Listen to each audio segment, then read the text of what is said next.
Good morning.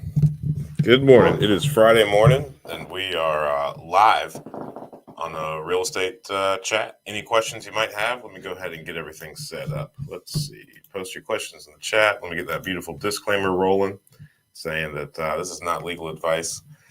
I don't know why I always put that up there. I haven't been advised by anybody, and I think the chances of somebody saying, "Hey, I heard you say," is very, very slim. But it seems like the prudent thing to do. And just going around on YouTube, I see that a lot of other people have some sort of disclaimer. So I guess someone somewhere maybe got some advice that said this was a good idea. I also put it in the front of that book that I wrote about insurance, only because I see it in the front of other books. So I don't know, but hey, I guess it's better safe to be sorry, or better safe than sorry. So, any questions that you might have, let's go ahead and put those up. Good morning, 263 Holdings. Happy you're here. Happy you are here. Let's see. In the meantime, let's see what I can catch everybody up on. Let me think if I can come up with any issues that we've had that have been unique.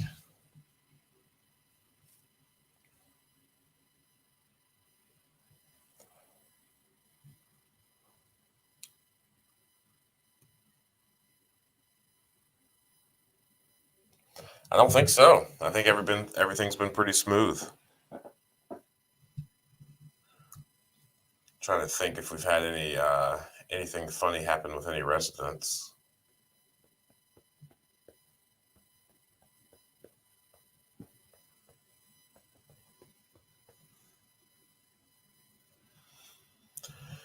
I think probably one of the biggest issues that we're having at the moment is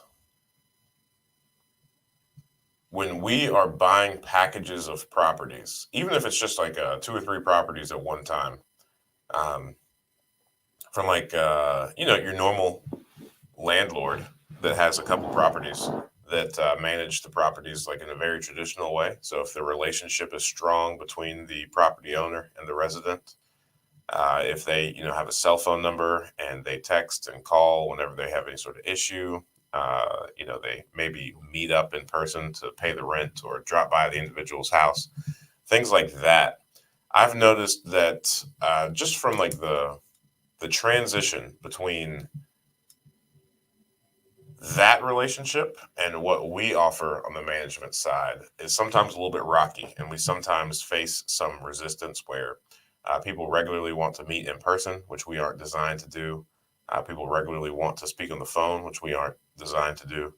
I've shared several times on this channel like how we have the management company structured, and that's that we have a number that you can text. We try to do 100% of our communication through the online portal that we have through Appfolio, and that is for a couple of reasons, really. It's because for the longest, when we were getting started, we all had full-time jobs, and this is something that we did on the side. So it was easiest for communication to be done via the online portal because several of us have it on our phones, so we could all see all the communication coming in, and whoever was free at the time could handle that communication. So it allowed us to be a lot more, responsive to people. And it also just gives us like a written record of everything that everybody in our organization has said. So a lot less got lost in communication. But it's just a really tough, I guess, when you're used to having a relationship with the person that owns the property that you live in, and then, we give off a more cold corporate vibe. We're trying to figure out kind of how to master that transition and how to really, make it not so difficult. So one of the things that we've done is we have kind of crafted like a welcome letter that each time we buy a package of properties, we go through and kind of post it to the door, same as you would like a 3-day notice, but it just says, "Hey, here's who we are. Here's what we do. Here's how we handle different types of things. Here's how to get in touch with us. Here's how to access your online portal, stuff like that. All the basic information that people really need to know." Um,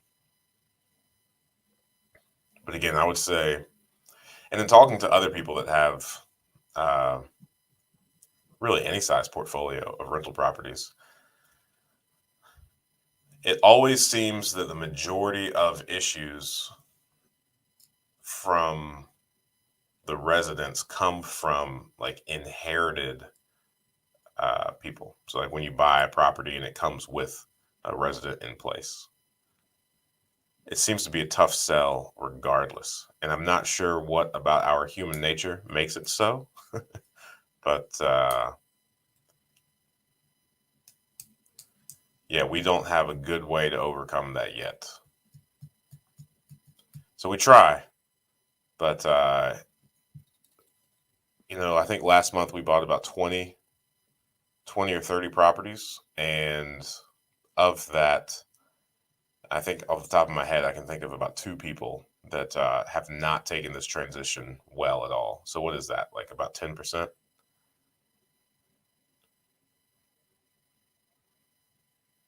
But that's okay. It's not bad. It's just something that I didn't expect, and we're just trying to figure out a way to overcome it systematically. But I think maybe because it's a system, that's what throws people off, is because they don't want a system, they want that relationship. But I think that just means they might not be a good fit at our company because we don't have, I think relationships in all businesses, relationships is the hardest piece to scale because you really can't scale relationships.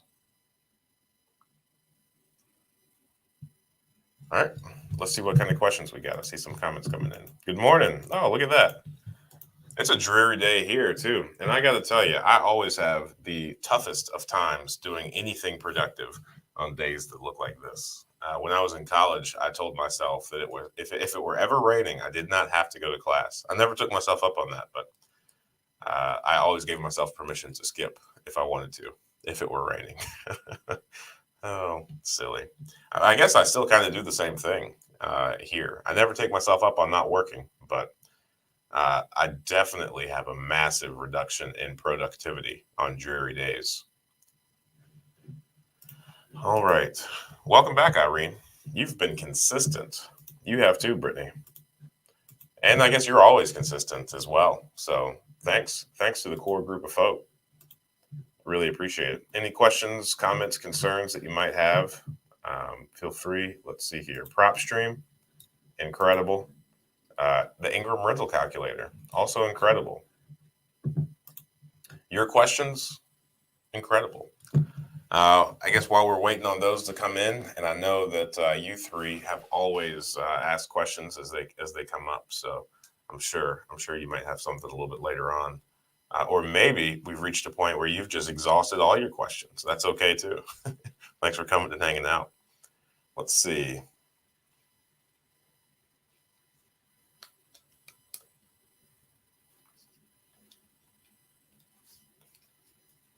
I know last week I announced that I had a really fun surprise, and I still do. There was just a slight hiccup that really scared me for just a second, and we were able to resolve that. So I think by the end of next week, so I guess it was like a week and a half delay, I should hear later today if everything is official or not, but there's still room for error. So I'm thinking that this is going to launch its own series on my channel. But I just want to be sure before I announce it.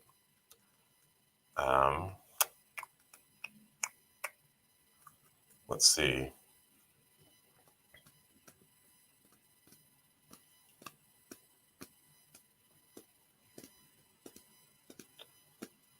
We are currently at 173 doors or properties, however you want to word it.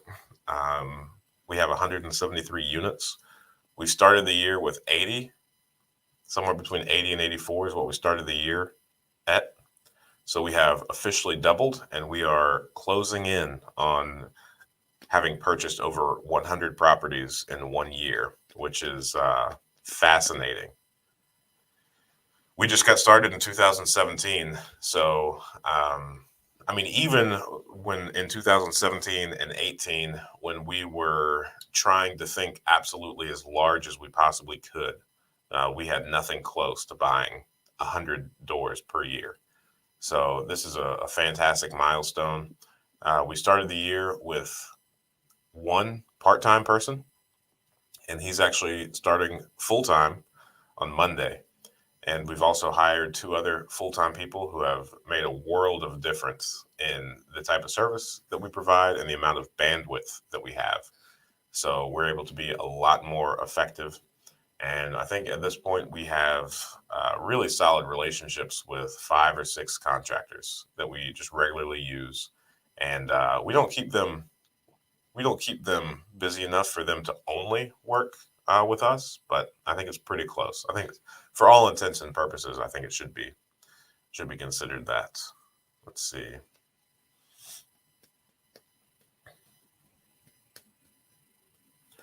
Also, last weekend, my youngest daughter, turned 2, so we had a birthday party there. That was a lot of fun.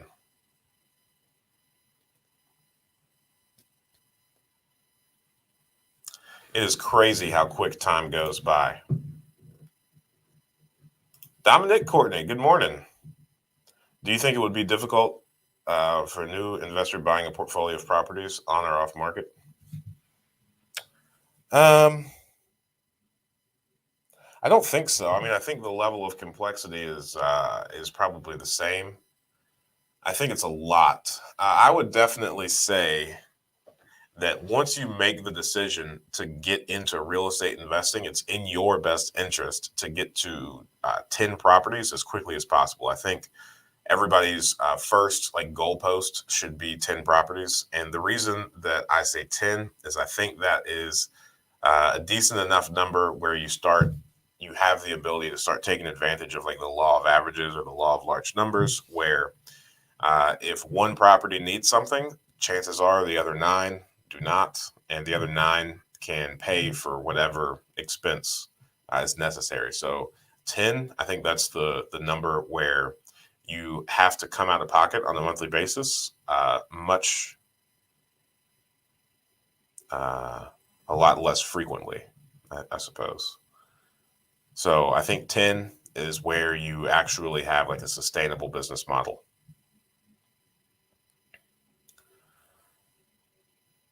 I think it would be a lot. I think what's that saying? Drinking is like drinking from a fire hydrant. If you were to go from 0 properties to 10 properties, I think that would be a lot. But like at one time in one pass. Um, but if it's like 2 or 3 at a time, I think that's very manageable. Because I mean, really, especially if you're buying properties that are already occupied, I mean, the onboarding process is difficult. There's a lot of moving parts from like getting to the closing table, and then just getting the keys, rounding up everybody's information, coordinating with everyone how you want them to pay you, how you want them to communicate any sort of work orders with you. But once they're occupied, I mean, your level of responsibility goes way down. You only really have to do anything whenever they have an issue. So I think the onboarding will be difficult for from going from like 0 properties to however many is in the package. But I wouldn't say it's insurmountable. And if you've got the funding to do it, then I definitely think it's something worth exploring. Especially if you have the autonomy to spend several hours a week or several hours a day on making sure that everything's done appropriately. If you have a very demanding, like 60 to 80 hour a week job that requires 100% of your attention, or even 90% of it, then I think you're going to be hard pressed to uh, set yourself up for success by going from 0 properties to however many. But if you do have the bandwidth, I definitely think it's something. If you have the bandwidth and the capital, then it makes sense from a business perspective to go ahead and get as many properties as quickly as possible, so that you could start taking advantage of the law of number, or large numbers, or the law of averages, whichever you want to call it. Trying to learn as much as I can. Have you ever tried wholesaling? I accidentally wholesaled some properties once. It was unintentional. It's not something that we look to do. If I come across a good deal and I'm unable to close it myself, then I've got a handful of people that I'll send it out to. But I don't, I don't desire to make money off that. I just feel like it's the right thing to do. Um, the one time that I did wholesale properties, it was just a very, stars aligned type deal. It had a lot to do with the insurance agency and my insurance clients. So, I mean, in a nutshell, what happened was it's not scalable, but I had an investor that bought several multifamilies on one street, and I realized that I insured almost all the properties on that street. So, like, I made that comment in passing, and he was like, "Well, I'm definitely interested in owning the whole street. So, if you could facilitate, an introduction, I would be very appreciative." So then I coordinated with. I knew how much he paid because, how much you paid for properties is information that the insurance companies care about. So then I just introduced him to the other insurance clients that I had on that same street, and I knew what they bought them for as well. So I just kind of helped them come to a happy win-win type situation for all parties, and allowed everybody to give me a little bit of money for putting it all together. So that's it, but not scalable. I know nothing about wholesaling. You know, at one point, I kind of vowed to myself to never do anything that only paid me once, and wholesaling is definitely in that category. So I would rather spend my time slowly building things that pay me regularly rather than exerting energy to do things that only pay me once. Um, the reason for that is when I first left law enforcement and like got into business for myself, was selling life insurance. And life insurance is a lot like flipping a house, where you make a lot of money, but you only get paid once. So I was making good money. I think one month I made like $20,000 or $25,000, but the amount of stress that I had, I really struggled with insomnia during that time. I always felt like, I just had this looming feeling of I just had like a pit in my stomach and this looming feeling of if I wanted to continue to do well, then every day I woke up, I needed to work more efficiently, harder, and longer than I did the day before. And, getting paid once, a lot of money, yes, that's great. But like, there was still this feeling of never knowing where my next paycheck was going to come from because I didn't know who that person was. Right. So, I didn't like that feeling at all, even though I was performing and it was doing exactly, what it should have done, and I was making decent money. I just didn't like that feeling at all. So, because I knew that under those circumstances, I just couldn't sleep well, and it caused me a lot of unnecessary stress. I just realized that I would rather get paid a lot less, but spend all of my efforts and energy in building things that paid me time and time again, almost completely independent of how much effort I put in. Now, all of that breaks down to a certain point, passive income, as like a sit back and earn money. That's not a real thing. All money that is income to you uh, needs some level of oversight. You can't just like be negligent on one of your income streams, lest it be taken from you by someone else, albeit a competitor, or people just leave you kind of for lack of service. So there's that. Um, but there's definitely ways to make money that are varying on the level of efforts that you have to put in. I say all that. However, if I were starting at zero or close to zero, then I would be doing anything and everything that I could to make as much money as fast as possible.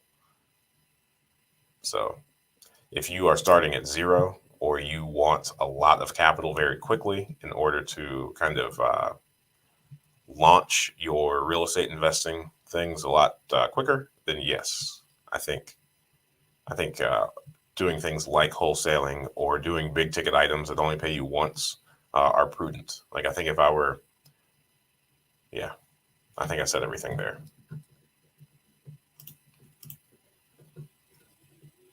Let's see here.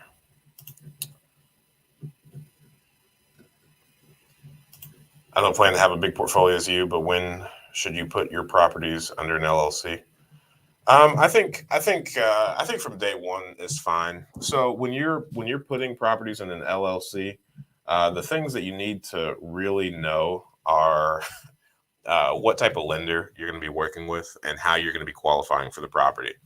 If you're going to be using like a Fannie Freddie loan, if you're interested in the 30-year loans at a very low interest rate, then putting a property in an LLC is not a good idea, because you're going to be qualifying for that loan on your personal income. And in the event that, even if you want to refinance with a Fannie Freddie loan, then they're going to want that to be in your personal name, because that is the way that they're going to qualify you, is based off your personal income. If you're working with a commercial lender that's going to give you like a 20, 25-year loan, maybe like a 5-year ARM or something like that, then an LLC is going to be fine. But what I see a lot is just from being an insurance agent, from that side of things, what I see a lot is, people will buy property in cash, put it in an LLC. And the way that insurance works is whoever the deeded owner of the property is who the named insured on the insurance policy is. And insurance companies are very particular about who the named insured is. So even if it is, your LLC, the insurance policy shouldn't be in your name. It should be in the name of the LLC. So there are reasons for that. But what I see a lot of is new investors will buy property in cash. When they're putting up their cash, they are in control of how they take title. So they generally put it in the LLC, because that's what they hear a lot of, like people on bigger pockets and just these people that are throwing out blanket advice say to do. But then when they go to refinance, they don't go the commercial route. They go the Fannie Freddie route. They want the 30-year loan at the lowest interest rate they can get, which is fine. But then now that insurance policy has to be rewritten, because you can't just change the named insured. You have to cancel the policy and then rewrite it. So that causes some confusion. And then also, you're going to have to do a quitclaim deed to take the property from the LLC that you just put it in into your personal name. So it's not a big deal. I mean, you're taking up your insurance agent's time, you're taking up an attorney's time, and you're probably paying like $300 or $400 to actually execute that quitclaim, unless you are really good friends with an attorney. And from the insurance perspective, writing the same policy twice is not ideal. That's not a very effective thing to do. And a lot of times people aren't aware about that information about whether you buy it in an LLC or in a personal name. So I think I would just take a hard look at how you plan on financing things and let that determine how you take title. So I think a lot of people just hear LLC, the limited liability company, and they want to put it in there to like protect their personal assets. But truth be told, if you just have enough insurance and you just make sure that you have, enough liability protection, then you're probably going to be fine, especially if you have just a handful of properties.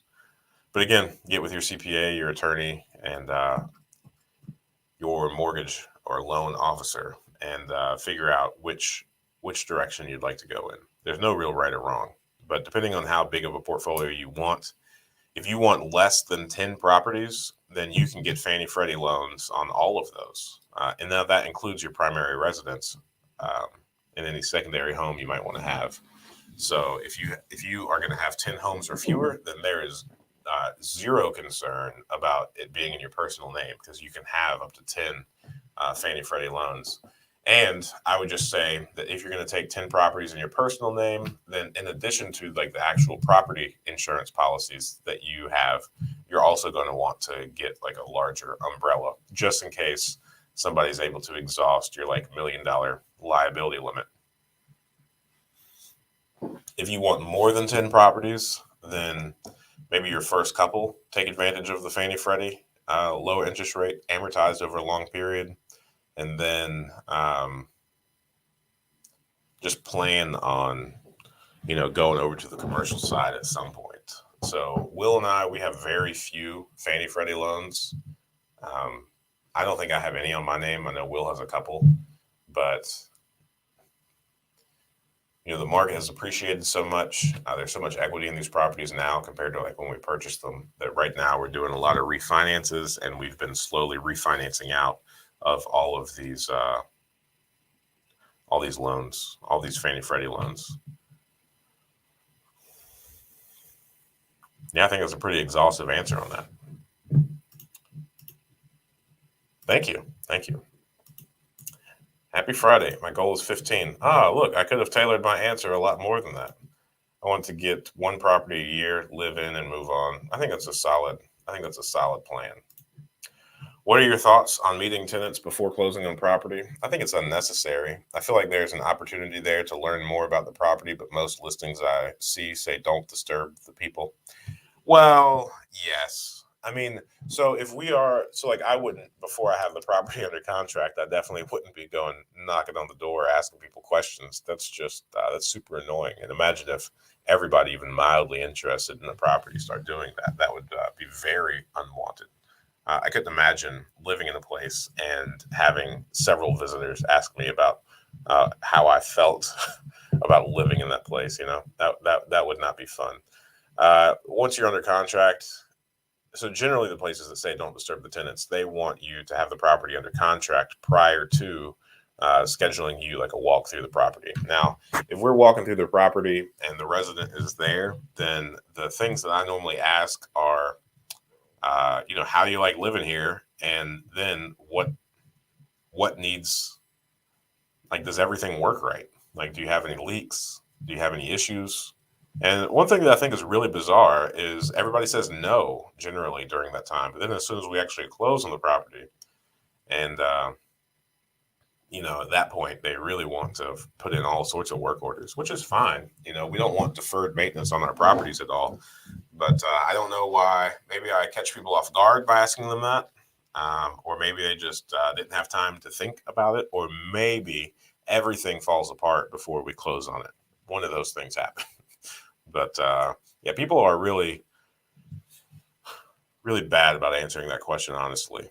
So I don't know. I don't think there is much information to gain consistently from talking to the people that live there. I think it's good. I think you should definitely ask the questions if presented the opportunity. But for the most part, I would say if you are, analyzing the property well, if you are inspecting the property either yourself or using a home inspector, then they're going to catch a lot of the things regardless of whether the people tell you or not. Um, so, and then the resident is not going to tell you the really important thing. It's just like, hey, do you pay on time every month? We have a lot of people that if we're walking through the property and they volunteer that information, if they think that we're going to buy it, or if we're already under contract or something like that, they like to kind of put in a good word for themselves. But generally, I think it's those people that actually don't pay on time ever, but they feel, I guess, really excited that they get to start fresh, and in their head, they have every intention of paying on time every month. But I've kind of noticed that over the years of owning these properties, the people that have said that don't actually pay their rent on time like they said they did. And it's not like I have ever asked the question. It's just unprovoked information that they are giving to me about themselves that turns out to not be so true. How do I get around this? I don't think there's many. I don't think there's anything to really get around. Yeah, I mean, I would say rely on your own due diligence, um, and no real need to interview the residents.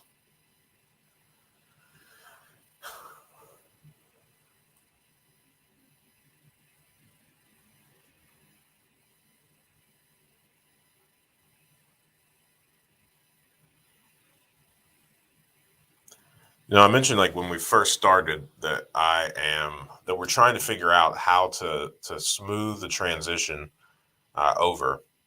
But I think it's a lot of just people's natural opposition to change that drives a lot of the resistance that we get. Now we drop the ball sometimes in the transition because there's a lot of moving parts, and people are very peculiar, and in everyone's mind they're the most important person in the world, so making them feel that way, uh, while also doing all this stuff at scale is challenging.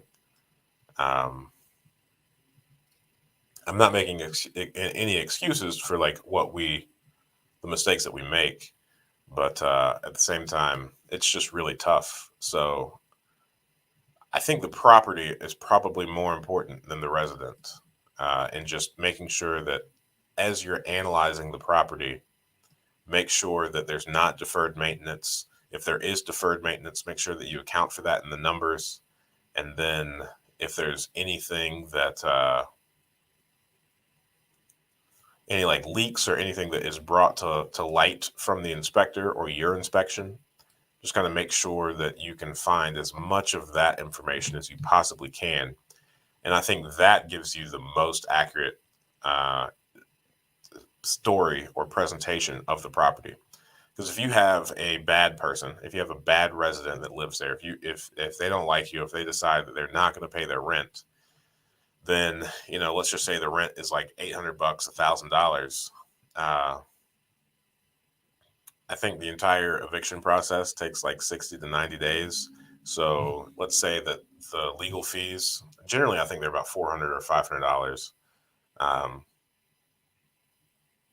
and then let's say 90 days is how long it takes. So that's $3,000 of rent, given $1,000 a month plus the $500 of legal fees. So now you're looking at $3,500.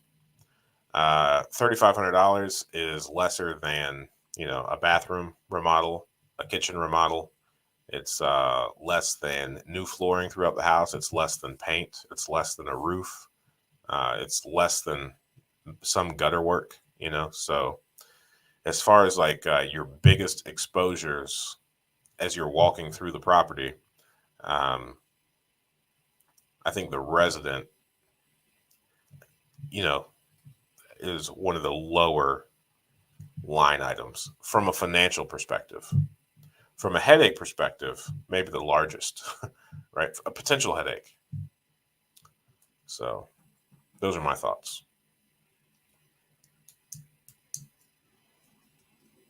And because all of that sounded the way that it did, I'd like to follow it up with the fact that, in real estate investing, residents are what brings a lot of satisfaction to the business, and they are definitely where the income is generated from. And we are in the industry of providing service to people and giving them a very nice place to live. So uh, I am not saying anything ill about the actual residents, just like in speaking on how to analyze properties from a financial perspective, the cost of an unwanted resident, and how you should factor that in. So I find a lot of satisfaction in providing people like above average housing. The above average is what I really kind of harp on, and above average service. Although, as in all businesses, we have a handful of people that would say that we do the exact opposite.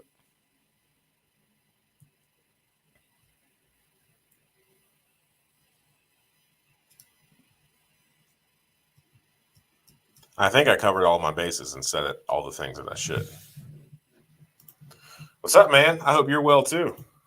I think I might go 10 properties now. I still plan on being here at GM for my 401k and stuff. Yeah, that's a good idea. Do you offer 2-year leases? We don't not offer 2-year leases. I don't have a problem with them. We don't go around asking for them. And generally, we do not offer any like discounts for signing a longer lease. I know sometimes people want a 2-year lease so that they can be guaranteed at least 24 months of the same rent without being subject to like a rent increase, which is fine, if they want to do that. Um,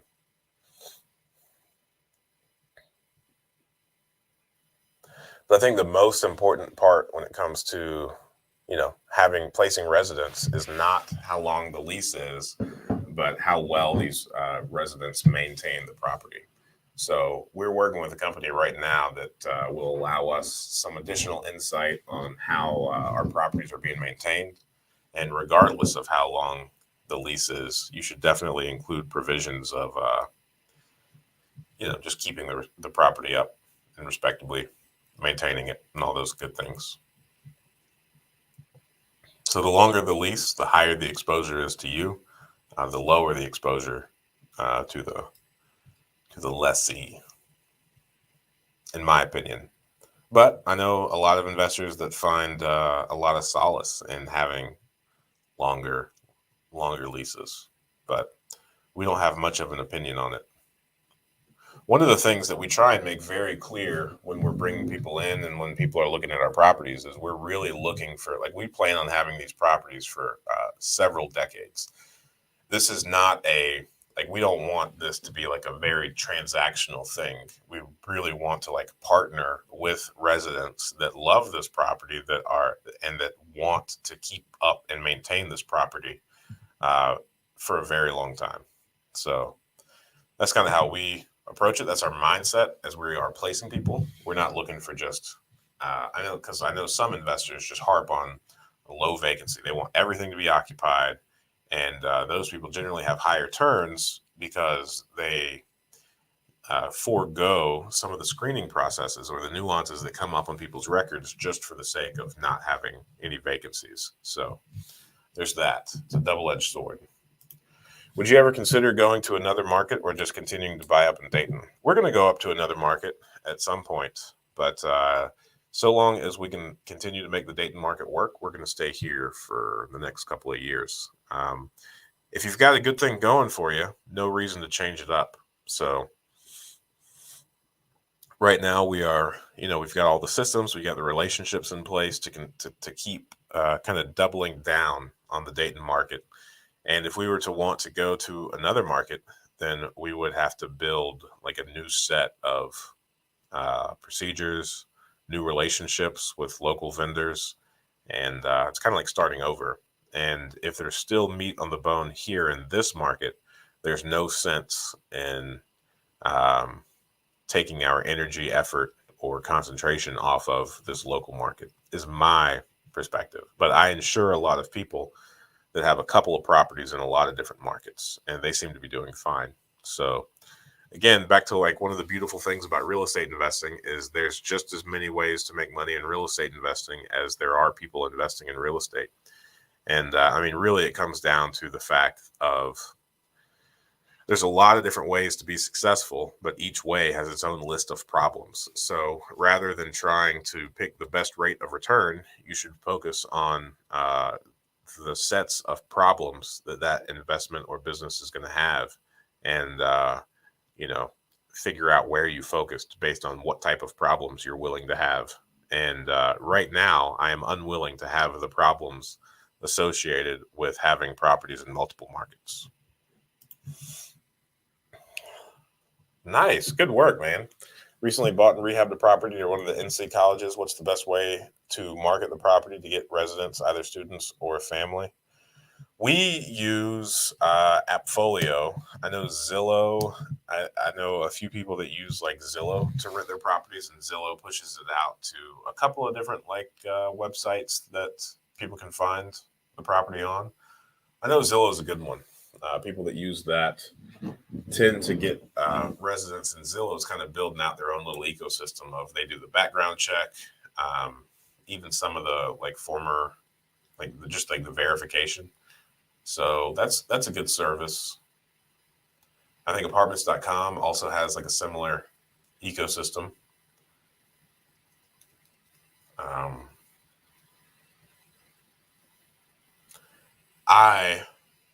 Since we have taken over leasing of our properties, we have always leaned pretty heavily on the technology to do the marketing. We personally, as a company right now, are experiencing a slight decline of like applications that we're receiving. So we're starting to get a little bit more creative. We're getting like for rent signs printed to put in the front yards. I've got mixed feelings about that. Sometimes I think it's a horrible idea. Sometimes I think it might be a little bit helpful. Um,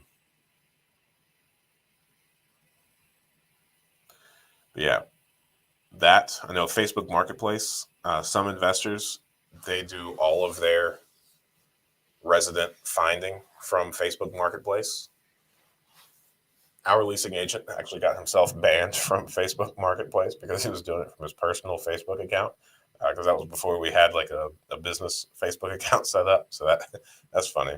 But if it's just one property, you shouldn't get banned. I think it's because he had a dozen at a time or something like that.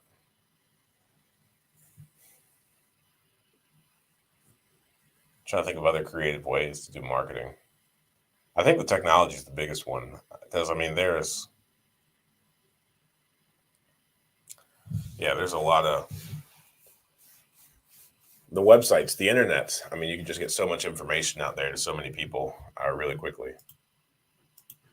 Lady Lexi, are you an agent? I am not an agent. Good morning, Tolu. Welcome back. Not an agent.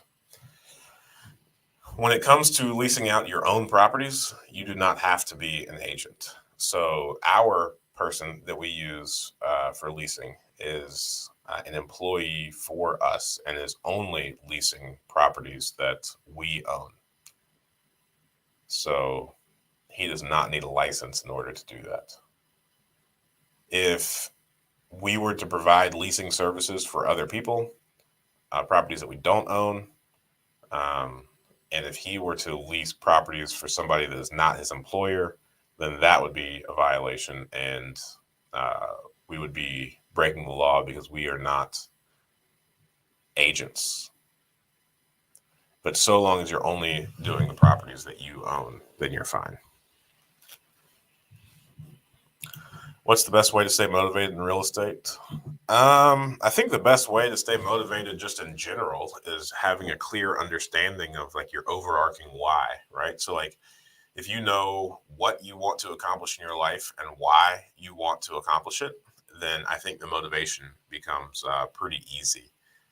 I think the biggest thing about building a single family home portfolio is, sometimes, especially early on, it was very difficult for me while I had a bunch of friends making a lot of money.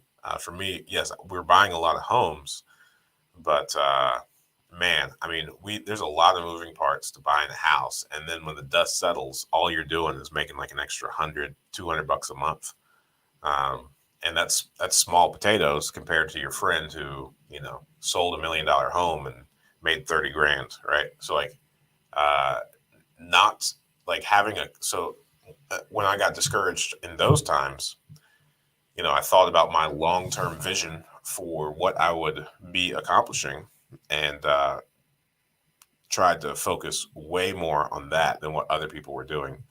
And again, going back to what I said earlier about making a vow to myself that never do anything that only paid me once. Like now our gross rents are over $100,000 a month, and that's a lot. That feels a lot better than needing to find $1 million home to sell every month, right? So again, getting a lot of clarity on what's important to you, and then get a firm understanding of why what you do on a daily basis is integral uh, to you achieving your long-term vision and satisfying your kind of like why to your life. And I think how to apply that to real estate is no different than how you apply that to any other facet of life. Motivation is a pretty easy thing. Motivation is also a very fallible thing, right? Like if you were to only work hard whenever you were motivated, then regardless of your intentions, you're going to perform much poorer than somebody that just woke up on a daily basis and had the discipline to execute on a daily basis. So, you know, we're all human. We all have bad days where motivation is necessary. But by and large, I would say if you rely on motivation to do the things that you know you need to do to achieve the things that you want for yourself, then you're always going to be behind the people that have the discipline and the appropriate habits to, you know, to actually execute on a daily basis. So motivation is good, motivation is necessary, but if you constantly find yourself lacking it, then I would encourage anybody to revisit their long-term vision and kind of their intrapersonal information on like what makes them tick, what's important to them, right? So,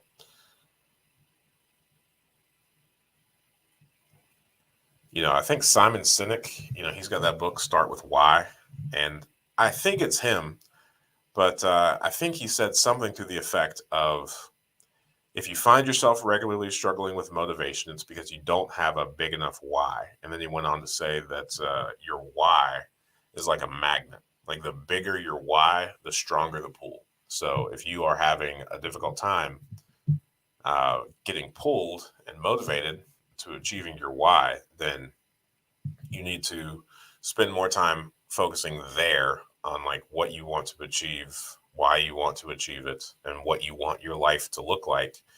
Um, and then once that becomes clear, once it becomes bigger, then you can't help but on a daily basis wake up and execute. But again, we're all human and we all have bad days. Go with the for rent size. Older generations always say drive around when you want to find a place to live in. So it's a thing that people do. I did it for my current place. That makes sense. Hey, I've been not shaving, so that's very, very likely. I like the idea of having above average rentals, especially since I was planning on living in them. I want them all to be something I would rent. That's really important. Live streams like this keeps you motivated as well. That's what I'm talking about, Brittany B. Thanks. In many aspects, motivation is self-internal, and your why behind everything has to do with everything. I think that goes beyond real estate, but just life. I agree. I want to purchase 7 to 15 properties in a year. Do you think leveraging credit is a good way to go? Unless you've got, you know, assuming that each are $100,000, unless you have 700,000 to 1.5 million, leveraging your credit is probably the only way that you're going to be able to achieve that goal inside of a year. Your credit is really important. And I mean, lenders look at credit, they put together a bunch of seemingly arbitrary requirements that do a horrible job at getting the actual like picture of who a person is.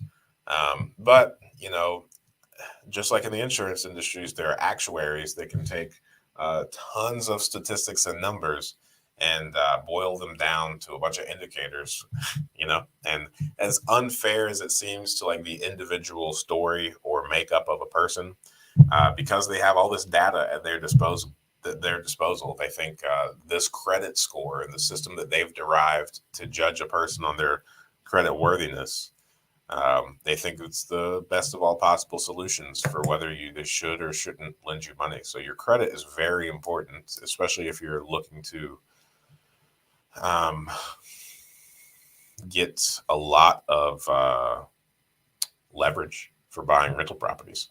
So I think it's a good thing. I mean, we've leveraged pretty much all of our properties. I think right now we own a few properties free and clear, but it's not on purpose.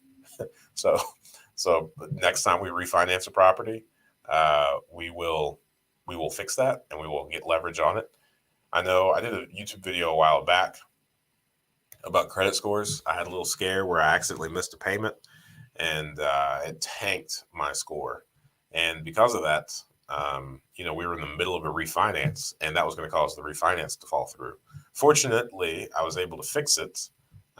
But I never really paid any attention to credit before I had that scare. And now I know exactly what makes up a score. So I try to do my best to play inside of their parameters because it's their world. We're just living in it. One of my favorite quotes is he who has the gold makes the rules. So it really has nothing to do with us, but it has everything to do with the people that have the money and their opinions. Your why should make you cry or something like that. I'm not down to cry on a daily basis, Brittany B. Not doing it. My why is generational wealth and financial freedom. That's a good start. That's a good start. But it's also a little overrated. And I mean, don't get me wrong. Do not get me wrong. Like that plays a massive role in my why as well. However, um, generational wealth is not something that you are ever going to see, right? It's going to be something that you leave, but not that you're going to see. And financial freedom, while it sounds very appealing, especially if you're working a job that you don't want to work, once you achieve it, you become lazy. There is a massive readjustment period that happens when you all of a sudden don't have to go to work every day and have autonomy to do whatever it is that you want to on a daily basis. So I think generational wealth is admirable. I think it's something that everybody should strive after, right? And I think creating generational wealth and having that in mind just overall makes you a better person. I think that's even like a biblical thing, right? Like I can't remember the quote right now. I say quote, it's a Bible verse. Um, it has something to do with generational wealth and it being a good thing, and good men do it, right? So I think that's important. And then I think financial freedom allows you to be a better person for everybody else in your life, right? So if you have autonomy to do whatever it is that you want to on a daily basis, now you've got time to really focus in on your why. But your why can't be financial freedom, because once you achieve it, what are you going to do? Um, and for all intents and purposes, especially if you live a reasonable life, and let's say you can live off $3,000 a month, I mean, you can achieve that pretty quickly. So those are good goalposts. Those are mile markers worth celebrating once achieved, but they can't be your end goal. So it's got to be a lot bigger than that, because you can't achieve your end goal in a couple of years. But generational wealth is on the other side of that spectrum, where that can't be your end goal, because you're not going to know if you were successful or not until your end. Morbidity. It's got its pros and cons. Credit is so important. I want to teach more people this. Absolutely. What legal advice do you have? None. I have no legal advice, Brittany B. For a normal person like me, that first rental, taxes, leases, insurance, anything else. Let's see here. Let me come back to that. How did you decide on what bank to use for the refinance when doing the Burr method? Um, let's see here. Uh, Loaded question, man. So I would say, so the first thing that I want to say, because it's going to irritate me if I don't say it, is I dislike the Burr method. It's great marketing for bigger pockets, but the Burr method can also be summarized as real estate investing, right? So there's nothing unique about the Burr method other than you're investing in real estate. If you look at any real estate investor over their course of their career, then they will have executed the Burr method. So if everybody that's a real estate investor has done it, then why is it a real method, or is it just real estate investing? And I'm going to side with the fact that it's just investing in real estate. So um, that's the answer there. So I refuse to say that I've ever done the Burr method, because I'm a real estate investor, and somebody bottled up a catchy marketing campaign that they've pushed around. It's been very successful, but I mean, if you just look at it real quick, and this will be all that I say on it, is, let's see here, what is it? Buy, rehab, rent, refinance, and then repeat, right? So let's talk about all the ways. Let's talk about all the actions available to you as a real estate investor. You can buy a property, right? That kind of makes you a real estate investor. You can You can sell a property. That makes you a real estate investor of sorts if you like flip properties, flipping. So that meant that you bought a property and then rehabbed it. So you can buy a property, you can sell a property, you can rehab a property, you can rent a property. You could either do all of this in cash or you could finance them. So you can use leverage, you can borrow money. So let's put borrow money on there. And the borrowing money is both the initial finance and the refinance. So you've got your initial finance and then refinance and refi. So if you just look at, this quote unquote Burr method, the only thing that it doesn't include, you can also live in a property instead of renting it. So you've got buy, sell, you've got rehab, which regardless of whether or not it's your intentions, at some point you have to rehab a property because real estate is made of materials that don't last forever. So regardless of how you feel about your property, at some point you're going to have to fix it.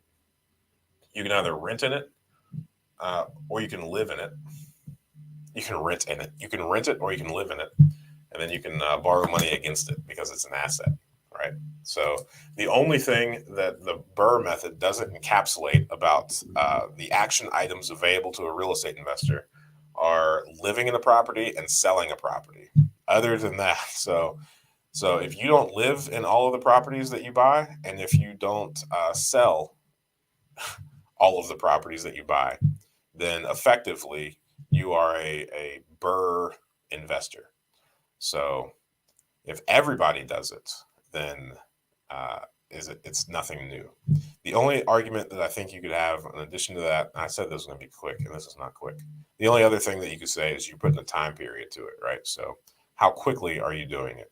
But that goes back to the he who has the gold makes the rules, right? So it's up to the bank on how long you have to season the property and how quickly you can refinance it and how much you can pull out. So I know one of the more conservative banks in the area, they will only do 75%, not loan to value, but they're going to do 75% of your purchase price plus rehab cost. So they're going to do 75% loan to cost, whereas the Burr method recommends that you do 75% loan to value. So if you're looking for a bank that is going to be helpful in this, then the things that you need to ask the banks that you're interviewing are: what are your seasoning requirements, and what's the loan to value that you're willing to go up to, and whether or not that loan to value has anything to do with cost. So if it's loan to cost, then they're out because you're not going to be able to pull back all your money.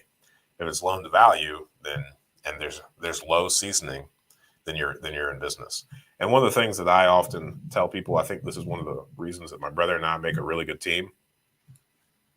One of the more superficial reasons is that I'm here local to Dayton and all of our properties, and just as much time as I spend looking for properties for us to purchase, my brother is looking for banks that are willing to finance us. So he spends a large chunk of his day talking to banks, learning their requirements, figuring out how we can fit what we're doing into what that bank wants to do. So it's like a whole business in and of itself. And I know the investors that don't have a partner or somebody that they have kind of split up responsibilities like this, their time is torn between finding properties and talking to banks. And by and large, a lot of them learn to dislike talking to banks because just as many properties as I look at that we don't purchase, my brother talks to that many banks that we never do business with because we just fall so far out of their appetite. So it's all a numbers game. Yeah, I'll do that. All right. So this is not legal advice, but the things that I would say are important for somebody on their first rental is definitely learning to calculate the rental property appropriately. So getting very familiar with your numbers, and your numbers include, the taxes, the insurance, and your mortgage, any interest, and then also like how much money you're regularly going to set aside for future repairs on that property. As far as having insurance goes, I mean, you should have it, right? It's silly not to. There's a lot of different ways to save money, and insurance is not one of those. It's a high risk, low reward type situation, in my opinion, because you don't want to be out a lot of money because your place burned down just to save $1,000 a year. You know, the reward is very low. So educating yourself on the insurance, I've recorded like a playlist of insurance videos that I think is helpful, and I even wrote a book. It's that blue one behind me about rental property insurance for rental property insurance. I don't know what it's called. An investor's guide to insurance. Yeah. Rental property insurance, an investor's guide to insurance. I tried to hit all the keywords so that it would show up first for search engine optimization. It's a very, very technical, uncomfortable to say title. It doesn't flow, but the computers dig it. So yeah, I think that book, it's only like 80 pages, and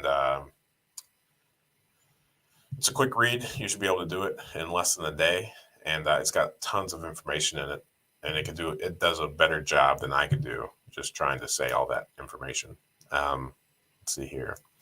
As far as taxes go, there's really nothing that you can do to like interact with that at all. You kind of have to pay whatever it is they say. So you just want to make sure that you include the taxes in your initial like analysis. And from a legal perspective, I don't know, consulting with a CPA and an attorney to make sure that you are not breaking any laws and that you are doing right now something that would be beneficial for you long term. I think that's good. I'll do it.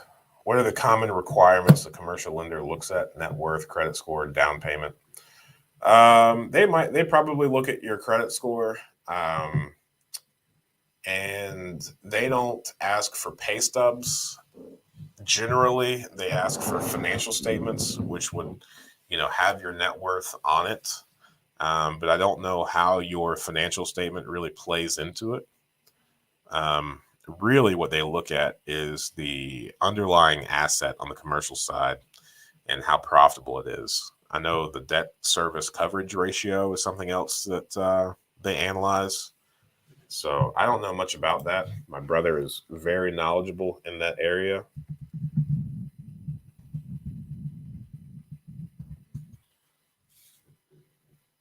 A good man leaves an inheritance to his children's children. Proverbs 13:22. Wow, I pretty much nailed it. I said a good man should do it.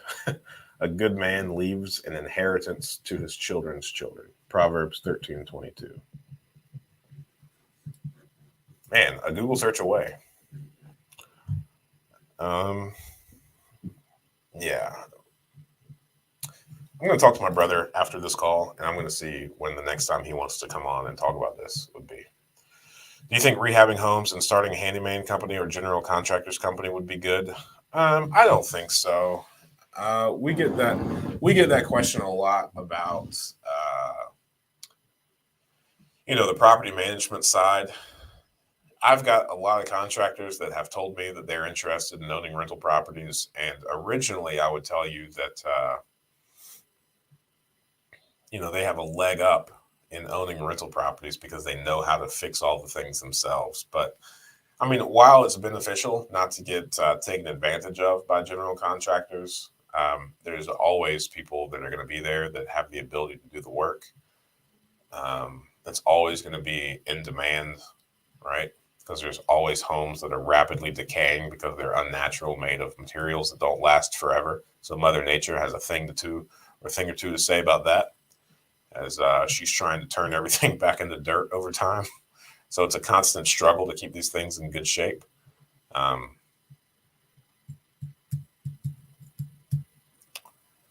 So if you are trying to figure out a way to make more money or spend more of your day networking with other real estate investors or servicing, um, the investors and just kind of getting a leg into that world, maybe that would be beneficial. Like who you would meet during that time is probably more impactful than the type of work that needs to be done. I don't know of any long-term advantage you would have over doing work for other people. Like doing property management for other people is something that a lot of people often advise that we get into, but we have no interest in doing it, and we never will do it. Um, just the numbers don't make sense. It makes more sense for us to save money by doing the management ourselves than it does for us to make money by doing management for other people. There's also a lot of strings that come along with that from like the government, like we mentioned earlier, like requiring it to be like requiring that we be realtors and whatnot. Um, Similarly, like we want to hire contractors, and at some point we want to start bringing more and more of the stuff in house, but that's so that we could save on the markup and save on the premiums and have a more consistent kind of workflow for our residents, so we're able to provide a higher quality service because we would have more control over the entire process, right? So rather than like right now we get a work order, our project manager contacts a couple different contractors. They go out, look at it, and then they figure out if they're interested in doing it. If so, like how much would it cost? Whereas if we just had more in-house maintenance people, then we get that work order, the project manager assigns it to one of the in-house people, and they go out and knock it out. So that would give us better service, and it would likely save us some money. So I think those are the real benefits. But again, if you're looking to get started and if you're looking to make more money, then it might be a good solution. But is it practical for like a long-term thing? I don't think so. I think it'll make very little difference in the end, depending on what your long-term goal is. Like Brittany said, she just wants 10 to 15 properties long-term. So it would make even less sense, in my opinion, to own a contracting company than for those reasons. Bernice Monroe. That's a good name. I'm pretty late, but I worked until 5 this morning. I really wanted to catch the show instead of watching the live replay. Thank you, Bernice Monroe. And I really, really like your name. Can you do a video on what to expect when refinancing? I can. I will. Yep. I'll actually. That's a good idea. I'm actually going to have a loan officer for the Fannie Freddie side, and then I'll also find a commercial lender willing to speak with us and put out a video there. That's a really good idea. Now, give me a couple of years to do this video because at the pace that I'm going, I know that I've promised to do a lot of videos that people request on these live streams, and I've just never done it. So my reliability in this area is currently very low. But it's not personal. It's a fantastic idea, and that video should be made. But yeah, my follow through has been trash. Fun fact: I'm pretty sure that if the next son that I have, I think, subject to wife approval, his name will be Monroe.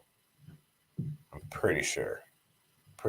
I'm like 70% sure. And hey, for the public school system, that's good enough. How difficult was it to start your app, and what has it done for your business? It wasn't difficult for me to create that app at all. Like the mobile app for the calculator, I hired some software developers to do it, and he's a friend of mine, and he knocked it out. I paid a lot of money for it, and I don't think it's really done anything for my business. It's just like a free service, another way that I kind of wanted to give back. I thought it would be a good idea. I advertised some things on the bottom, but I don't monitor the metrics enough to know how many people downloaded it, how many people clicked on those links. Because the links that you click through the app are the same ones that you would click like at the bottom of any of these videos. So I don't know. I don't know. I mean, the heart of me making it wasn't one that is kind of quantifiable. I just thought it would be helpful, and as a thanks to the people that tune in every Friday or watch the YouTube videos, I kind of just wanted to do something above and beyond for them, right?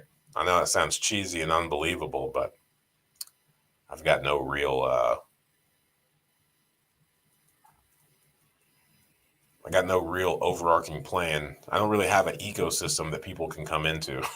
And the only thing that I really have is that prop stream link. And there is a mastermind for guys um, that's paid as well. Those two things are all I got. I mean, the whole heart and the whole reason that I'm a Christian, and one of my driving philosophies is freely receive, freely give, and I've freely received a lot. So I plan on freely giving away a lot. I think yeah, that's my motivation for getting on and doing these live streams. Is I don't want any money from you all. I get a lot of satisfaction in going deeper with a committed group of guys, which is why the mastermind is awesome. And a way to commit is by paying for it, right? And that ensures that everybody shows up, takes it seriously, and is their best for everybody else in the group. And then PropStream is just a fantastic software that they gave me an affiliate link for. So those help. I like it a lot, but yeah, I'm not interested in I'm never going to create a course and charge for it. I would like to create some courses and have them be, free, and perhaps I will. But again, that goes back to my videos and follow through. Not been doing a good job for you guys. Not been consistent at all.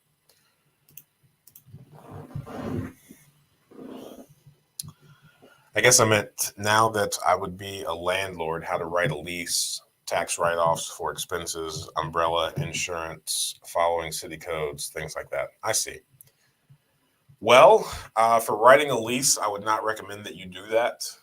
In order, like what we did with our lease is there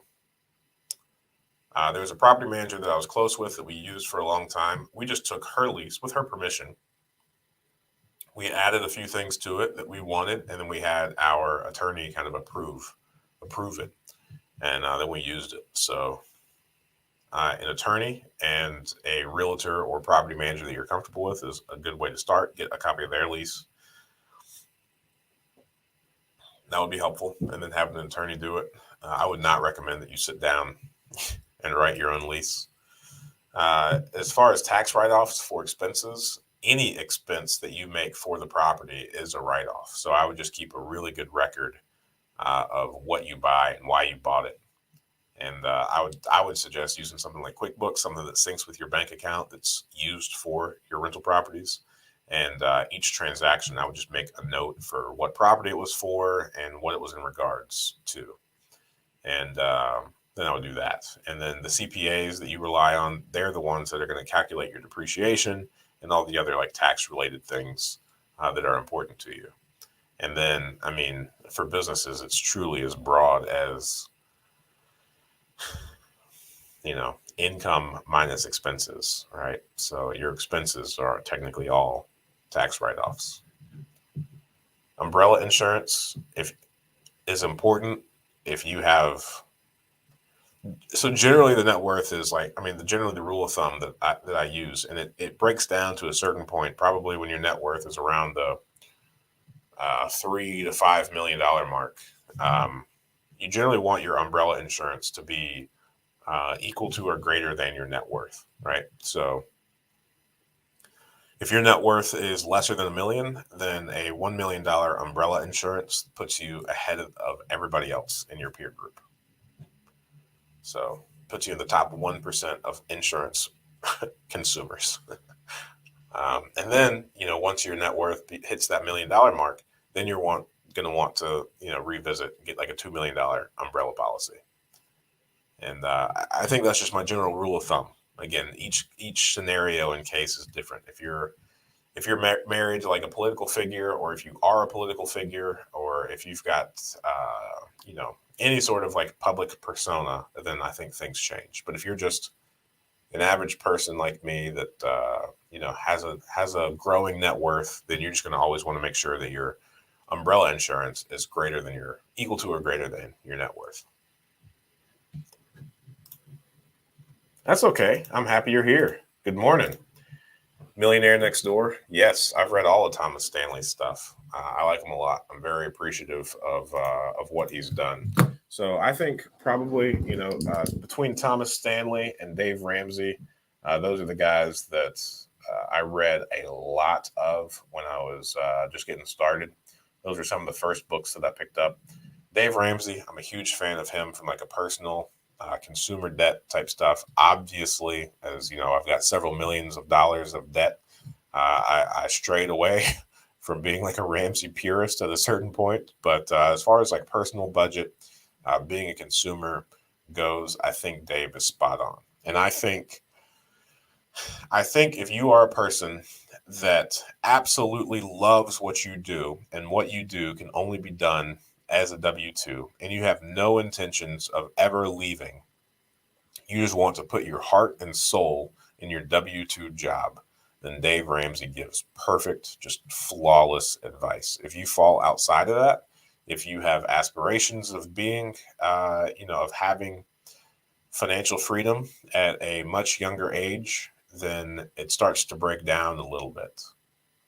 And if you have aspirations of owning a business, then it starts to break down a little bit. His consumer stuff. I have not participated in any of his like entree leadership stuff. And then as far as Thomas Stanley goes, I think he did a fantastic job at, if you're like me, and if you have no real knowledge of what wealthy people think like, look like, or do. Like I did not come from like a wealthy family. I came from a family that was extraordinarily wealthy in like love and support.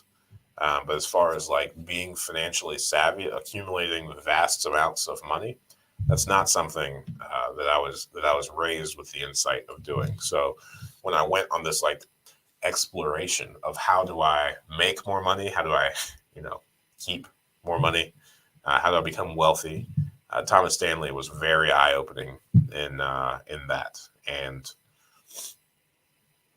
I think for the most part, what's really highlighted, like the big takeaways there are you could see, threads of it through Robert Kiyosaki's stuff. You can see threads of it through like The Wealthy Gardener, um, through Dave Ramsey.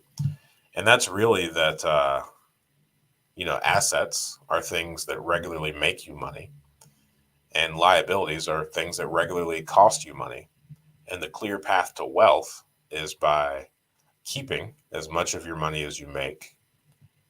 Uh, and any money that you have to spend, do your absolute very best to buy assets with it. So you want to keep as much money as possible and buy as many assets as possible.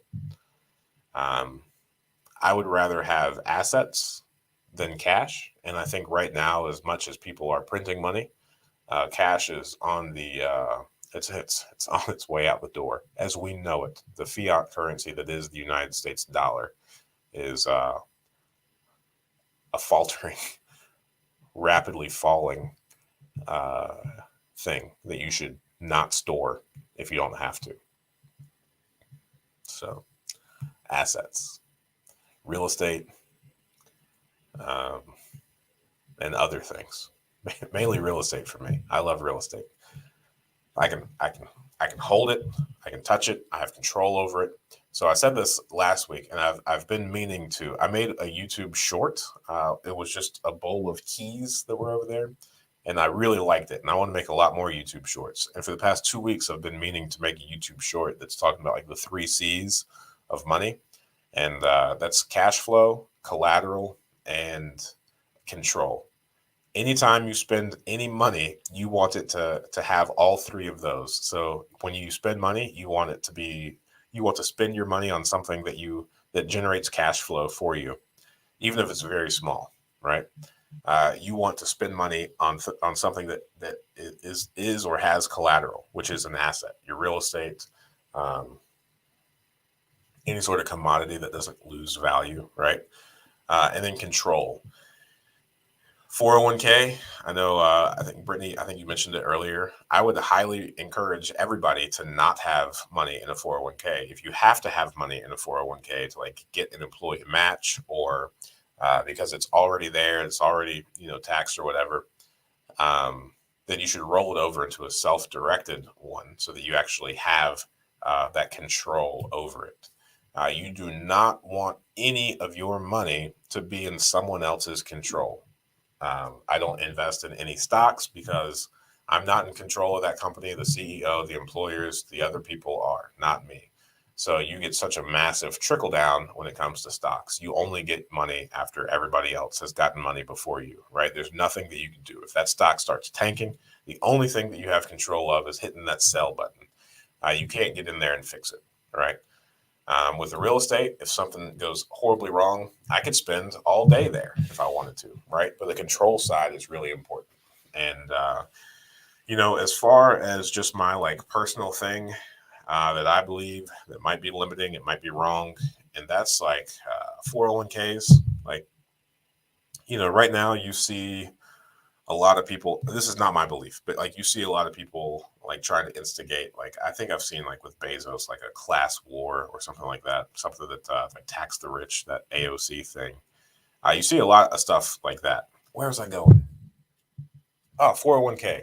So like we have voluntarily empowered those people by blindly putting our money in like 401ks and things that we have no control over, that they have all the control over. And it's never going to work out well for you if if you're just giving away all of your control. Like I found in my short stint in like the entrepreneurial world is the more positive control that you have, the more ownership that you take of something, the better off it is that you do. So, my brother and I have personally found and continue to find that the more things that we bring in house, the more control we take over what makes our business successful. Like the more success we find. So I personally made the decision to surrender all of my 401ks and retirement accounts. I know that that is going to have like some mixed reviews. I personally hold nothing other than real estate investments, and that's my decision. I thought it was best. If I made that decision when I was like 27, and I realized that I had like 30 years, 40 years of like income earning ahead of me apart from, the retirement accounts. So if I were closer to retirement age, already at retirement age, I would not have considered surrendering my money. However, I think that I would have more control and consequently more success if I did not have any money in any sort of retirement accounts. And yeah, boy, that was a long rant about Thomas Stanley. Get a lawyer and a CPA, a good realtor and insurance agent, and a good team of contractors, and you're going to be well on your way. That's all you really need. And having a good, solid relationship with all of those is exactly what you're after. I agree on Dr. Stanley and Ramsey. I'm about to graduate from those guys and move on towards the Grant Cardone, Robert Kiyosaki level. I wouldn't say it's a move up. It's just a different strategy. I would be very careful about putting any of these fellows on the hierarchy, right? Because um, it's just a matter of what you'll want out of your life, right? Like I know Dave has done a fantastic job at building his net worth. It's just what do you want to accomplish in life, and what are the problems that you want to deal with? If you don't want to deal with any like lender issues, then Dave's way is the way to go. If you don't mind lender problems, then the leveraged way is like likely the way to go. Do you ever bring in equity partners outside of maybe using a private lender, someone attached to the profits and maybe profit upon sell? No, we do not. We do our best to keep As close to 100% equity as possible. We have a few equity partners just from, before we formed that opinion, when we were early on, when we lost our ability to start qualifying for stuff on our own because we hadn't been doing it for 2 years, and our personal debt to incomes and all of that were just getting a little wonky. We took on some partners where 50-50, we put up half, you put up half, we do this together, we take down the deal because 50% of a deal is better than no deal. We did that, and we are consciously avoiding future arrangements like that, or putting too much more into those entities. And the reason is, we have this entire system built out now. We have our property management company. We've got, full-time people. If you do side-by-side equity partners versus hard money lenders, then the equity partners generally are always going to be more expensive than the hard money lenders. So if you're giving away equity, that the cost of money is very high. So we would rather pay a couple more origination points. We would rather pay a higher percent interest than give away equity on the back end. And, one of the things, again, it's all about what you're after though, right? Because I think if you look at like Bezos, Gates, I think Gates has like less than 1% of ownership of Microsoft, which is, my advice to someone like him would not be effective or productive at all, right? I think Bezos is about the same with Amazon, maybe higher. I don't know, but blanket advice like that is not what I'm giving. But for us personally, it's more important to us that we retain equity than take on more deals or get more cash. I used to listen to Dave, but like you said, once you reach a certain level, you move on. And I think his fear from his past is what he teaches on. I respect that. I think that's true for all mentors, right? Like even I would say one of the best things that I've heard about mentors is, and I kind of think of mentorship as like each problem that you have or each thing that you want to accomplish in your life, you need a mentor for that. And I would say, use somebody as a mentor for, however long it takes to get a good understanding of, and a good handle on that problem or that situation, and then just kind of move on. Not in like a move on, like never talk to them again. Like I've got a lot of really solid relationships with a lot of mentors, but I kind of view mentorship as more of a individualistic kind of target or goal type thing. I know that like old school mentor is like one mentor for life, and I don't think that's the right way to go. I think wisdom is this thing where there's not one source of it, but there's a lot of little nuggets strewn throughout the land that you have to kind of consciously go out and find, both in people and situations and all of that. On the road to buying, living in, renting my properties, when should I stop and actually buy my real house?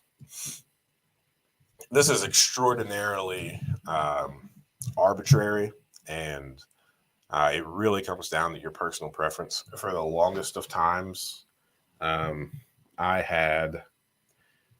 so when my wife and I first moved to Ohio with the one goal of her being a stay-at-home mom, we bought a house for $60,000. Our mortgage payment was like $500 a month.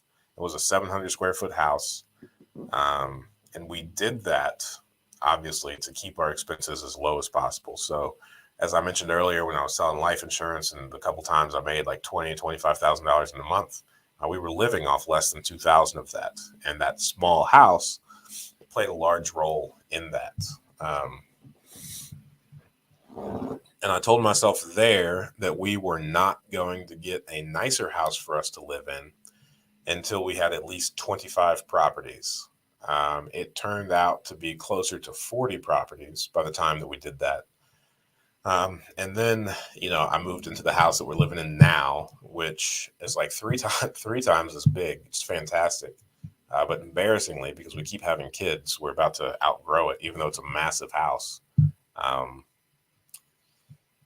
so, now my whole goal is, and I think what we're going to do just in the future going forward is, um, we're never going to buy a house that would tap into our like active income, right? So our rental portfolio is always going to pay the full tag, the price tag associated with whatever property it is that we live in.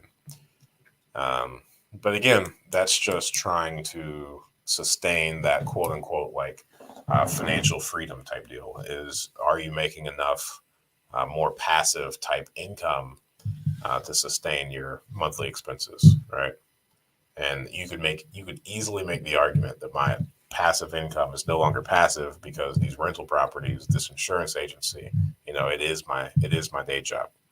So personal preference and um, always kind of goal specific. But I think that I am just overall, and this could be like a generational thing, or it could just be this thing that I have yet to experience in life. But I am not sold on the fact that I'm just not sold on the idea of like a dream house, right? Like for the time being, for the situation that we really wanted my wife to be a stay at home mom, that $60,000, 700 square foot, $450 a month house was my dream house, right? Because it allowed my dream of my wife being a stay at home mom to be a reality. Uh, so, now our dream is to have a massive family. So, consequently, we're about to get really big cars and really big houses, right? So, yeah, it's always dependent. And I just haven't reached that point of life where I think to myself, this is the house I want to die in, right? So, I don't know. It really comes down to what you mean by real house. I'll leave you with that Bill Clinton type answer. On a personal note, what made you move to Dayton and thoughts on their school system in comparison to North Carolina? Uh, I could tell you my thoughts on the school system on a national level, and that's that they're trash. I don't care how much you pay to go to whatever school system, it is, unless you're in the upper echelon of like the private school systems. I think the entire system is broken, in need of a real large overhaul, or just scrapped entirely. Right? I think the world would benefit a lot from parents taking a lot more personal responsibility for the education of their children and leaning a lot less on, the public school system. I think it's broken. I think I love teachers. A lot of people in my family are teachers. My mom was a teacher. My wife was a teacher. Her sister and mom are still teachers. And I think there are fantastic people in the world that are still making that system go round as well as it can. But I think the powers to be, the people that are telling them what to do, that are calling the shots, um, have absolutely failed our society and our nation as a whole. And I don't care about the public school system. And that is never a factor in any of our investment type deals. I think, the properties are more so driven by the economic factors, the jobs that are being produced, the industries that are there to work on, and stuff like that. As far as what we're personally going to do with our kids, if you told me this a couple of years ago, I would have laughed you out of the place. But we're very likely, going to homeschool, and just do our very best to make up whatever social thing that might leave lacking by coordinating with other homeschooled folks. But as far as the freedom, the flexibility, I think what's top of mind for me is over school systems is, am I doing all that I can as a father to instill in my children's the ability to sustain themselves through all walks of their lives, the instill in them a fantastic work ethic, a compassion for others. Obviously, as Christians, I really want them to all be devout Christians as well, and yeah, making sure that they take positive ownership of all of the things that will allow them to sustain their own lives, right? So that is far more important to me than any sort of like school system thing. Now, those are my personal opinions. And I also know that a lot of the things that I just said are impractical on several levels. And I don't think the school system is ever going to actually close, even though I think that's what's needed. And I know you're not supposed to throw the baby out with the bathwater. I tried to be very fair in that rant, even though, as you can tell, got a little heated in explaining it. Um, Again, fantastic teachers. I love teachers, all of them, and they do a fantastic job. But the underlying system needs a big overhaul, and I haven't met many teachers that disagree with that sentiment. So, mixing your investments with the states of the school system, even here locally, if you talk to the parents of like the quote unquote best school system in the area, it's still it's very, very high priced garbage, just more of the same, right? So I don't know the answer. I don't have the answer, but for the foreseeable future, I will not be participating in that school system, and I will not be participating in the thought process of buying homes specifically because of the school district. 17th Love. Yeah, sorry you had to get your first little bit on my little rant. Also, thank you for complimenting my name. I don't like it. I still have to grow into it. Not close to Bernice age yet. Oh, well, yeah, absolutely. Well, Bernice, I mean, so I was talking about Monroe, to be fair. My son's name will likely be Monroe. I got on ancestry.com lately, and my wife and I, our least favorite thing about having children is naming them. So when we got on the ancestry.com, it's like, wow, look at all these family names. Surely this is going to be easier. And my wife's name is not Shirley. That was Surely. But Monroe is my great great grandfather's name, Monroe. So that's where that one came from. But my youngest daughter, her name is Evelyn. And similar to Bernice, we wanted an old school kind of grandma esque name. Bernice was on the list, but we ultimately went with Evelyn. So I do like Bernice as well for the mere fact that we are pro old kind of grandma names and bringing those back in style. Faye. Faye is another good one. Thank you for your answers. Looks like I need to do more planning and research. I've heard you say it takes about 2 years for the lender to qualify rent as income. Yeah, they consider some do. Again, each bank is different. I would encourage everybody not to look at banks as like this homogenous thing with like one set of rules, right? Each bank has their own money. Each bank has their own rules and what they're willing to do for people. So, yeah, reaching out to a lot of banks, figuring out which one is likely to work with you, and kind of going for there. Thanks, Dominic. I really appreciate that. I was getting very, I do my best to keep all of my opinions to myself because my opinions are very important to only me. But yeah, as far as, yeah, I mean, 2 years, they consider it to be like a new business venture. And after 2 years, either is, that's when your business is quote unquote successful. And that's when banks are willing to start talking about the income that's a result of those. So, yeah, 2 years is a big milestone for investors that want to use their rental income to qualify for additional funding. No, you are very much so encouraged to do so. And this mustache of mine keeps tickling my nose. That's why I've been like touching my face the entire time for like the past 15 minutes. I've been trying to be sneaky about it, but it's just a tickle that I can't get rid of. Sometimes they're just wild. They just go wherever they want to. The rascals. But I left law enforcement too recently, and I I'm just still on a boycotting the shaving every day thing.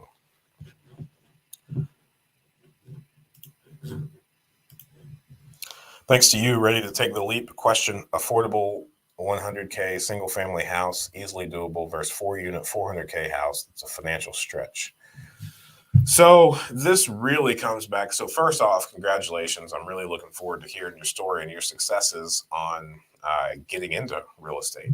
While I do think that unit count is really important, I would probably still encourage you to acquire single families just one at a time.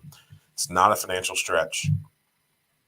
You don't want to put yourself in a precarious position because, if you stretch yourself financially just for the acquisition, then what's going to happen when one of the 4 furnaces go out?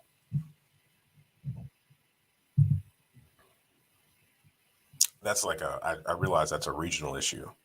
If you're in California, I don't think you care about furnaces. You've got those heat pump things.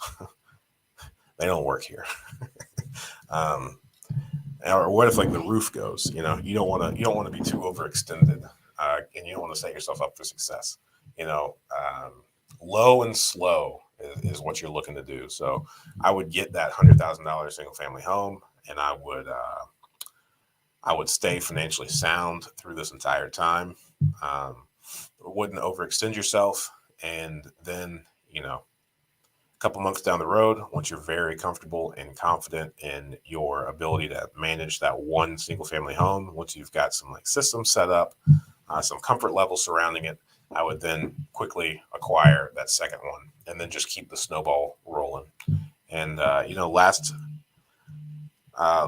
at one point we had over 30 properties under contract, which was more than our first like 3 years of business, right? And I'm pretty sure we closed on like either 20 or 30 properties last month.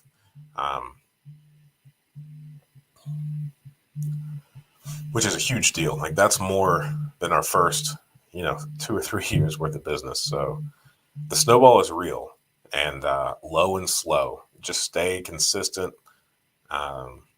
Get to 10 properties as quickly as possible without overextending yourself.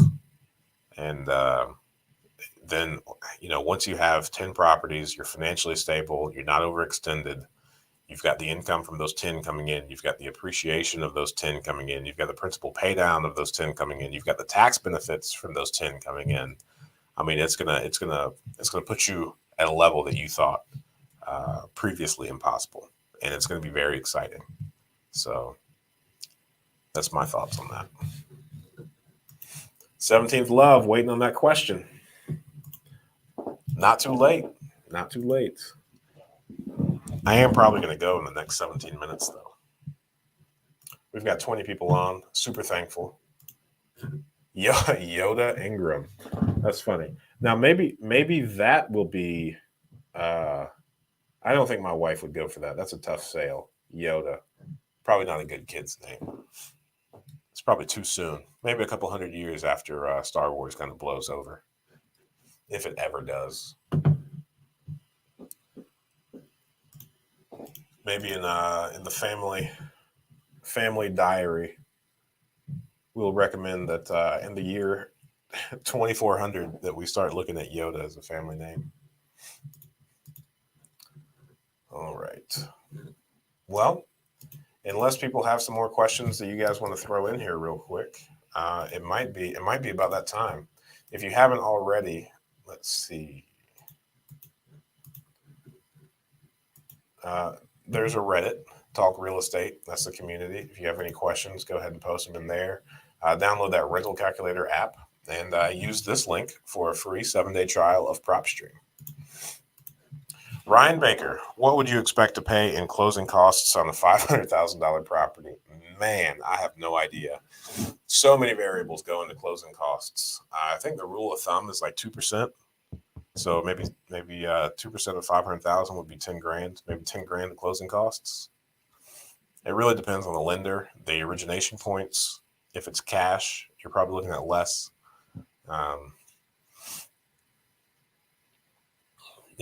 Whether or not you're going to escrow or collect the first year's worth of insurance premium and taxes on the HUD. Closing costs are something that, I don't know. I don't know. I don't know. I don't know much about them.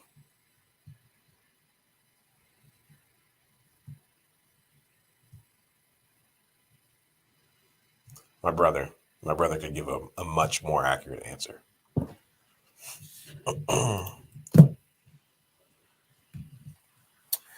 Sure. Yeah. I mean, I've never been asked, and I wouldn't know. This service that I use allows me to like post a link um, to like invite people to the broadcast studio where they could then, it says I can have up to 10 people on screen at once. So yeah, yeah, that's fine by me. Um, yeah, I wouldn't mind doing that at all. Let me know what you have in mind. They are. I would just be cautious on how much you're going to pay for the homeowners association, and I would also just be cognizant of the fact that if the homeowners association or condo association decides to, they can limit the number of rentals that they allow in that association. So, uh, some people, if you like, get a little bit frustrated at like property taxes and the fact that the county can seize, their property. On the same vein, the condo association, they have power over your cash flow. They could adjust how much the association fees are. They can, like, if a roof needs to be replaced, they can subdivide that costs onto the people in the condo. They can limit how many rentals are. There's just a little bit more risk when a homeowners association is involved because the homeowners association is involved. So there's that.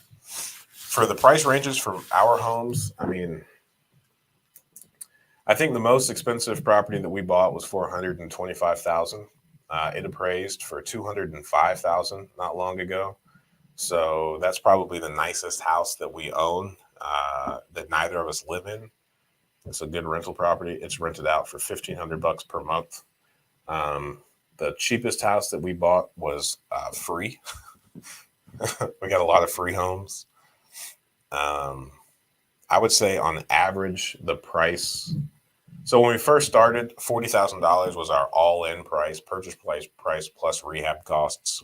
And because the market has gone up so much, I would say that our average price now is maybe around 55 or 60,000 is our all-in. So purchase price plus rehab costs. Um, and if we buy a property for 60,000, it's probably worth that 80 to $90,000 range because the market's just gone up. Whereas when we first started at 40,000, they were probably worth 65 to 75,000. I'm confused on the process of calling up general contractors after the purchase agreement on the spot and getting cost breakdowns. And do I pay for it to be done? How do you manage it in that tight timeline? So I would not recommend having if you have the ability to have a general contractor walk through a property as you're purchasing it, then that might not be a bad thing to do if it's accessible. But what most investors do is they just walk through the properties themselves and take note of all of the things that need to be done on a property, and then like send that scope of work out to general contractors to bid without seeing it, just knowing that the toilet needs to be replaced, the flooring in the bathroom needs done, and it's this many square feet. So our project manager, what he does now is when we're once we close on the property, he goes through, he does a big scope of work and sends that out to several of our contractors. What I do, for better or worse, is whenever I'm walking through a property, just during the contract period, I'll just, kind of ballpark it. New flooring throughout, $4 a square foot is what I normally do. That's for the material and the installation. Generally about $5,000 for a kitchen, $3,000 for a bathroom, $10,000 for a roof. And, all this is like plus or minus a hefty percent, right? Um, so that's what we do. We very seldom do I ask a general contractor to walk through a property with me. If you've got the ability, and if it's your first few properties, if you can pull it off, I think it's a good idea because they would be able to give you a more accurate view, and then you could draw on that experience in the future to say, okay, he bid me $6,000 for a kitchen. It was about this size. He bid me $4,000 for a bathroom. It was about this size. And then you could kind of use those as indicators as you're looking at walking through other properties. No joke. We are blessed. We are very blessed. Um,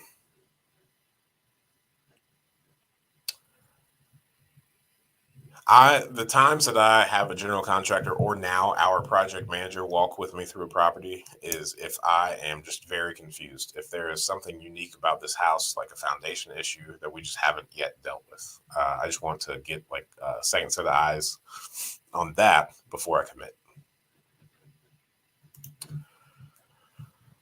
All right. Well, now that 17th Love asked your question or his question, I can't see your picture, but and I am not going to assume anymore anything ever.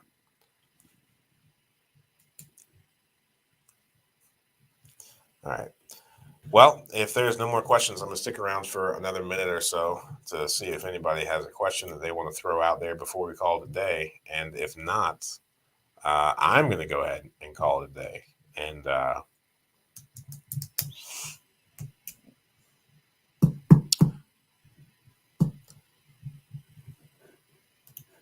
how do I find the average cost per square foot in my city? So I'll be able to do this independently.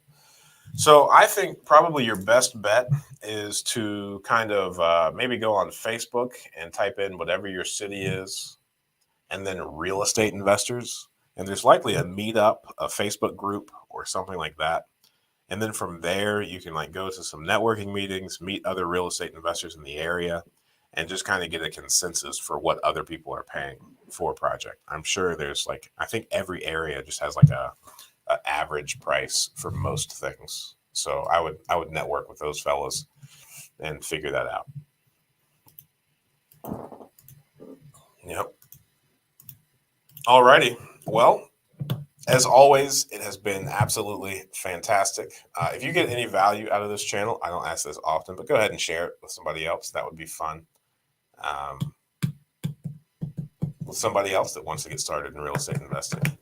And in the meantime, let's go out there, analyze some properties, put some stuff under contract, rehab some places, bring about positive change to our communities, and provide people with above average homes to live in with above average service. Oh man, look at that. I'm new to this. And you're getting a question. And I just said goodbye. But because you're new, this is your first time here. I've never seen your name before. And you caught my eye right before I said bye. I'm going to go ahead and answer this real quick. I'm new to this. I currently own a multi-unit for about 3 years and want to be on the passive income track. With my wife being a realtor, what should our focus be on?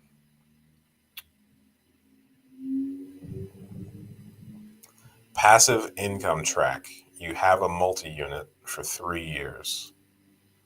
With your wife being a realtor, what should your focus be on?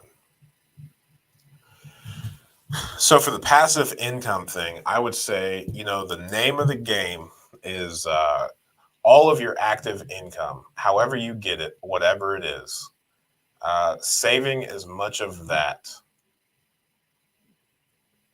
and investing as much of that as possible into things like real estate investing. Now, while the management of the property might not be passive, what is passive is the appreciation, the principal pay down, and the tax benefits. That's the argument that I'll make.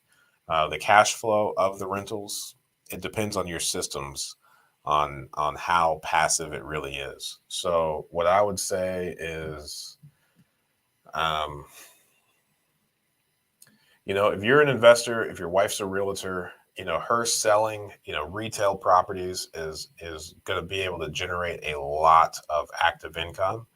And the trick is just taking as much of that stuff, as much of the fake stuff that generates, fake stuff being, the fiat currency, the dollars, and turning that into as much real stuff, assets, um, you know, lending money to other people that are investing in real estate. I mean, that's a solid way to make passive income as well. Um,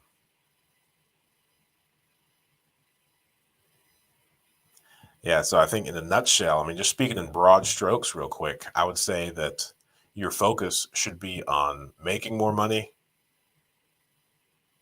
lowering your expenses to save as much money as possible so that you can invest as much money as possible. And then I would do the math on how much money you need to make in cash flow per month to feel, like you have excelled from a passive perspective. And then just kind of reverse that math and figure out how many doors you need. You're already really well experienced with 3 years of a multifamily. Um, the other thing that I think that we did a decent job at is, what always being mindful of like what area your bottleneck is. So, if all of your people call your cell phone whenever they have an issue, then you are the bottleneck. You need to get them to not call your cell phone when there's an issue. You need to just figure out how to put systems in place, how to outsource some stuff to take some time off your plate so that you can go out and do like the larger, price per transaction type stuff. That's what I would say. Hey, I'm happy to see you back, Zoya. I haven't been able to say your name for a while. So thank you for being on here and saying thanks. And next Friday morning, 8 a.m. Eastern Standard Time, I will see you all right here. So thanks, and I will talk to you next week.